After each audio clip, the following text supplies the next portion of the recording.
Let's do a couple more problems involving friction. These are problems that are on your homework. All right. Let's just look at the first one. You're driving a car, 3,300 kilograms. That's our mass. At a speed of 32 meters per second along an icy road. You're approaching a traffic light and you see it suddenly turn red and you have to slam on your brakes to stop. Your tires begin skidding and the car slides to a halt. And I'm going to change this problem actually. It slides to a halt in 9 seconds. That's how long it takes to stop. All right. Two things they want us to do. First thing is to calculate the acceleration of the car while it's slowing down. All right. There's two basic ways that we have calculated acceleration when we've been dealing with forces. The first one way is sigma F equals ma, because acceleration is in this formula. Okay, that's if you have forces and masses. We don't know any forces yet, right? We don't know how much force is being applied. We can't find that yet.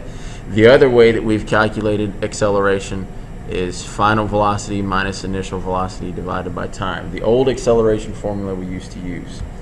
And if the problem gives you a speed, two speeds actually, because it halts, that's 0.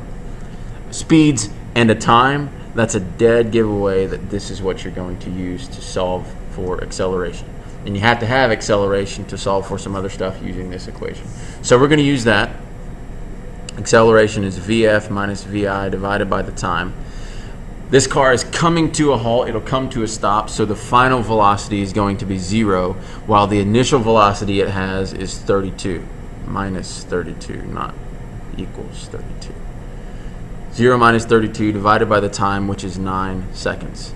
And negative 32 divided by 9 gives you an acceleration of negative 3.6 meters per second squared. All right, and we're going to use that when we go to the second question, which is calculate the coefficient of sliding friction for the car on the icy road. If they ask you to calculate the coefficient, you must use this equation. You must use the fun equation. That's the only equation that the coefficient comes into. So you have to use that one. And if you're going to have to use it to solve for the coefficient, you have to know the normal force and you have to know the frictional force before you do that. So let's consider which one of those we can find. Let's draw a free body diagram first of what's going on here. I know I'm on planet Earth and I have gravity, and if I'm talking about friction, I'm on a road, I definitely have the normal force. All right, and this car slammed on the brakes and it's coming to a stop. Friction is what's causing it to stop, so I know I'm going to have friction coming this way. I better, because this is a homework involving friction, right? A lot of people want to put an applied force or a thrust force over here. But if you read the problem carefully, you'll see that the thrust force is gone. You took your foot off of the gas and you're just hitting the brake. So in the x direction, this is all we have. We have no more thrust force. So that's our free body diagram here. We need the normal force is one of the things that we need. And looking at the diagram, I can see that the normal force has to equal the gravitational force if the car isn't falling through the road, through the surface of the road. So if the normal force equals the gravitational force, I know I can calculate the gravitational force by doing mass times gravity. The mass of the car is 3,300 kilograms. Gravity is 9.8. And if you calculate those two, you get 32,340 for the force of gravity.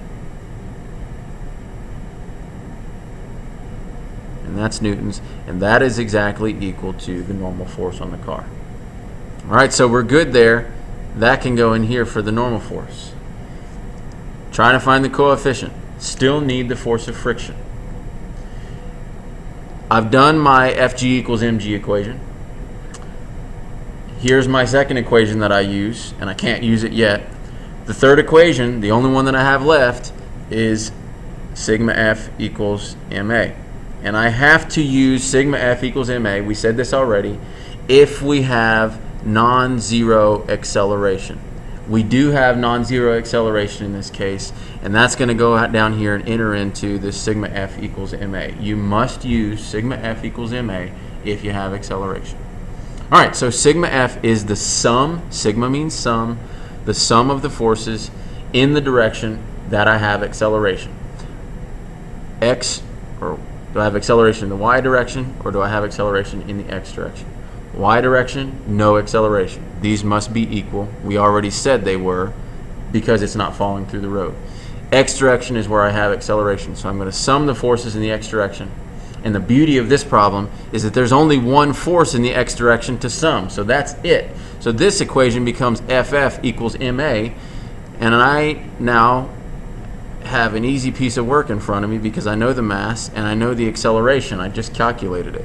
It's negative 3.6. And 3,300 times 3.6 is 11,880. So my force of friction is negative 11,880. All right, and now that can go in here as well. I have the normal force now, and I have the frictional force now, and I can calculate mu. So 11,880 is my frictional force, and I'm going to put it in as positive because I don't care about negatives in this equation. Mu is what I'm looking for, and the normal force I found to be 32,340. To solve that, we divide by 32,340.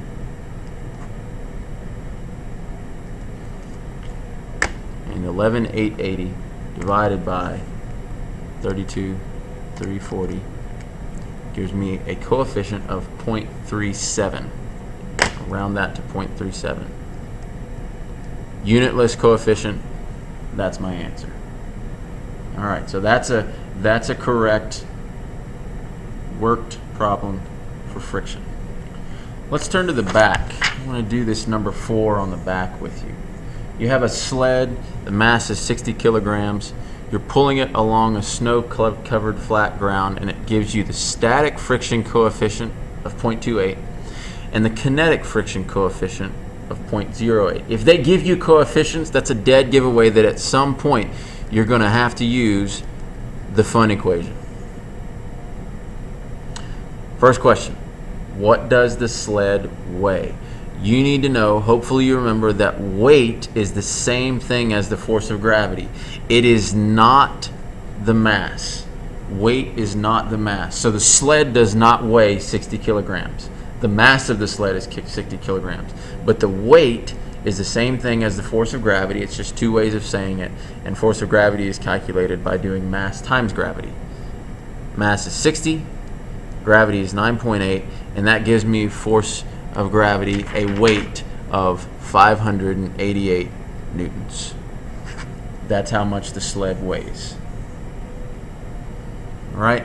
At this point, it'd probably be a good idea to draw a free body diagram for us. We're on Earth, so I know I have gravity. Normal force opposes gravity. In this case, we're on a surface, we're on the ground. We're pulling the sled, that's an applied force.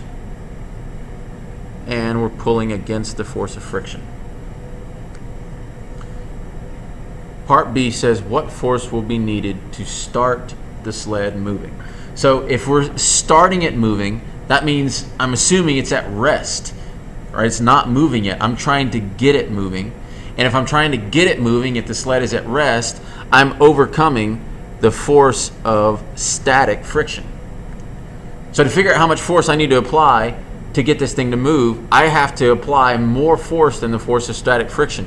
If the sled begins to move, I will have acceleration. Acceleration will not be zero because its velocity when it's still is zero, and when it's moving, it's not zero. That's a change in velocity, which means acceleration, which means I have to have balanced forces. So whatever force I apply, it's got to be greater than the force of static friction. So that's what I need to know. I need to know what is the force of static friction. They gave me the mu, and I know the normal force now because this is the force of gravity. That's 588. And in this case, the force of gravity is equal to the normal force. So it's also 588. So I know both of these. I can calculate the force of static friction. The mu for static friction is 0.28. The normal force is 588. And that gives me friction force of, if you multiply those, 164.6 newtons. And my applied force must be just greater than 164.6. So the applied force must be greater than 164.6 newtons. If I pushed with exactly 164.6, this sled doesn't move, because this force is the frictional force. That's this one. So if this force equals this force, those are balanced. Balanced forces means no acceleration, which means when the velocity is 0, that velocity is not going to change, so it's not going to move. But as soon as I cross the line over 164.6, it moves. That's why the applied force must be greater than 164.6. Third question, what force is needed to keep the sled moving at constant velocity? Very important, because I know that that does mean 0 acceleration, which means the forces must be balanced. In other words, the force of friction, and we're fighting kinetic friction this time because we're keeping the sled moving, sliding, that has to be exactly equal to the applied force. If the applied force is greater, we get acceleration. That's what we saw here. If the applied force is less, you also get acceleration. The sled slows down. We want to keep it moving at a constant speed. So once again, to figure out this force, I need to know this force, which is pretty simple, because I know that the force of friction, once again, is mu times the normal force. They gave me mu kinetic right here, 0.08. And the normal force is the same. It's the same sled, it's the same mass. Normal force is going to be the same. So 0.08 times 588 gives me a frictional force of, I think it was 47 newtons. That's my frictional force, and that must be exactly equal to the applied force in order to move it at a constant speed. Alright, so we know what we had to do to start the sled moving. We know what we had to do to keep it moving at a constant velocity. Now we want to know how much force do we have to apply. What's the applied force? To accelerate the sled at 2.1 meters per second squared. If you have acceleration, you will have to use sigma F equals ma for sure. We're looking for the applied force. That's this one. Right? And I know the applied force must be greater this time because we are accelerating. Okay? Now, in this problem, we found the applied force to be 47 newtons. That is not the same as the applied force here. This applied force gave us constant velocity. If we keep applying that force here, we don't get acceleration, we get constant velocity. So we need to know what other force to apply to get the acceleration. Alright, so we're almost finished, coming down the home stretch. My two forces, my sum forces, the forces I'm going to sum in the direction I have acceleration, that's the x direction, pretty much always with the friction stuff. Friction force and applied force. So FF plus FAPP equals mass times acceleration. Right? Friction force. I actually know what the friction force is this time. I don't have to calculate it because I just did. I'm fighting kinetic friction here, and I just calculated the force of kinetic friction. This was mu k, this is the normal force, that's my force of kinetic friction. So that goes in here. That's the force that I'm fighting in this case. And if I look at my free body diagram, it's going to the left, so I'm going to call this negative 47. I don't know the applied force. That's what they're asking me to find. What force must be applied? I do know the mass of the sled, that's 60 kilograms, and I know the acceleration they want, which is 2.1. There's my beautiful equation. I know everything except for one thing, and I can solve using algebra. And I don't know why I did all this work way over here. I just did. 60 times 2.1 gives me 126. So 126 equals FABP minus 47. Add 47 to both sides. Very important that you recognize that 47 is negative from the free body diagram. If you don't, you'll subtract 47 from both sides and get about 78, which is not correct. Add 47 and you'll get an applied force of 173 newtons. That's the force you have to apply to accelerate it at 2.1 meters per second squared.